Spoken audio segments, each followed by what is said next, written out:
BMC news live കൊച്ചിയിലേക്ക് സ്വാഗതം. ഈ വാർത്തകൾ നിങ്ങൾക്കായി അവതരിപ്പിക്കുന്നത് Leotech solar solutions powered by mile food stuffs Mookkannoor, Grazia tours and travels near Cochin airport and Cochin Kalabhavan Angamaly franchise. PV Porinju ഫൗണ്ടേഷന്റെ നേതൃത്വത്തിൽ അവാർഡ് ദാനവും മന്ത്രി റോജി എം ജോണിന് സ്വീകരണവും. PV പൊറിഞ്ചു ഫൗണ്ടേഷന്റെയും കോൺഗ്രസ് നായത്തോട് 17-18 വാർഡ് കമ്മിറ്റികളുടെയും ആഭിമുഖ്യത്തിൽ നായത്തോട് സെന്റ് ജോൺസ് ചാപ്പൽ ഓഡിറ്റോറിയത്തിൽ SSLC+2 പരീക്ഷകളിൽ ഉന്നത വിജയം നേടിയ വിദ്യാർത്ഥികൾക്കുള്ള അവാർഡ് ദാനവും വിവിധ മേഖലകളിൽ മികവ് തെളിയിച്ച പ്രതിഭകളെ ആദരിക്കലും ഉന്നത വിദ്യാഭ്യാസ വകുപ്പ് മന്ത്രി റോജി എം ജോണിന് സ്വീകരണവും സംഘടിപ്പിച്ചു.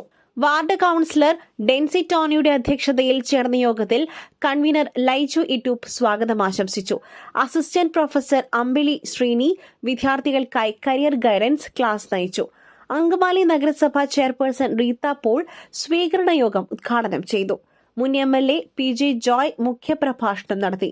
തുടർന്ന് ഉന്നത വിദ്യാഭ്യാസ വകുപ്പ് മന്ത്രി റോജി എം ജോണിനെ ആദരിക്കുകയും സ്വീകരണം നൽകുകയും ചെയ്തു. PV Porinju foundation chairman PV Chakochan, KV Baby, Mary Varghese, Biju Pooveli, Babu Moolamkombil, Sebi Paul എന്നിവർ ചടങ്ങിൽ സംസാരിച്ചു. ബേസിൽ പോൾ, ജീവൻ ജോസ്, ഷിജോ പോൾ, മാർട്ടിൻ പയ്യപ്പിള്ളി എന്നിവർ ഉൾപ്പെടെയുള്ള പ്രവർത്തകർ സ്വീകരണ പരിപാടികൾക്ക് നേതൃത്വം നൽകി.